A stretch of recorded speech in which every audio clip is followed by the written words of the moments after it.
এই ভাবি শুনছেন আজকে নাকি বলে শ্রমিক দিবস? হ্যাঁ শুনছি তো, আজকে তো শ্রমিক দিবস। তো ভাবি আমার কথা হলো গিয়ে আমরা কোন দিবসে পড়ি? আমাদের জন্য কোনো বন্ধ নাই। আমরা সারাদিন এত খাটাখাটনি করি, এত কষ্ট করি ঘরের মধ্যে, কিন্তু আমাদের জন্য কোনো দিবস নাই। হ্যাঁ ঠিকই বলেছেন ভাবি, আমরা শ্রমিকও না, আমরা কর্মীও না, আমরা কাজের লোকও না। আজকাল তো কাজের যে লোকগুলো আছে ওরাও সপ্তাহে একদিন বন্ধ নেয়।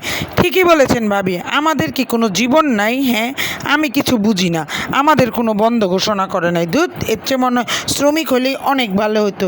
হ্যাঁ ভাবি ঠিকই বলেছেন, কিসের মধ্যে যে পড়লাম, কেন যে হাউস ওয়াইফটি চুজ করলাম নিজেই বুঝি না। হ্যাঁ ভাবি, এই খাটাখাটনি যদি অন্য জায়গায় দিতাম অনেক ভালো হতো। ভাবি চলেন আমরা সবাই হাউস ওয়াইফরা হরতাল ডাকি, রাস্তায় নামি, তাহলে যদি কিছু একটা হয়। বন্ধ তো নাই, বেতনও নাই, কী রে ভাই, জীবনের কোনো ঠিক ঠিকানা নাই, আমাদের কোনো ছুটি নাই, কিছু নাই, আনন্দ নাই। হ্যাঁ ভাবি ঠিকই বলেছেন, ভালো একটা আইডিয়া দিয়েছেন। আসলে আন্দোলন না করলে আজকাল কোনো কিছুরই কোনো সুরাহা হয় না। আর আমাদের জীবনটার কী মূল্য বলেন তো?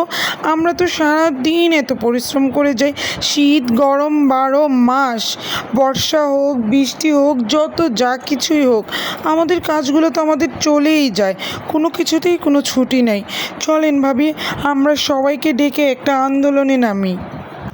হ্যাঁ শুনেন, শুধু আন্দোলন করলে হবে না, একদম ভাঙচুরে নামতে হবে, বুঝলেন? ওইভাবে প্রস্তুতি নিতে হবে। দাঁড়ান আমি আমার সব লিঙ্কে ফোন দিতেছি, আপনিও আপনার যত হাউস ওয়াইফ আছে সবাইকে ফোন দেন, আমরা একদম মাঠে নেমে যাব, একদম আমরা প্রস্তুত। হ্যাঁ ভাবি, আগে আমাদের ঘরের মধ্যে আগে আমাদের হরতাল টানতে হবে, তারপর মাঠে নামতে হবে। ওকে ভাবি, যেদিন আপনি এই মাঠে নামবেন আমাকে বলেন, আমি আগে সকাল থেকে ঘরে সব কাজ করে রাখতে হবে। আমি এবার যদি সব কাজ করে না রাখি তাহলে তো আর হবে না।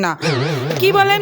আপনি সব কাজ করে এখন আপনি বললেন হ্যাঁ যে আপনি ঘরের মধ্যে হরতাল টানবেন, এই আপনাদের জন্য, মানুষদের জন্যই আমাদের কিছু হয় না। দেখ, আপনারা ফোন দেওয়া আমার ভুল হয়েছে।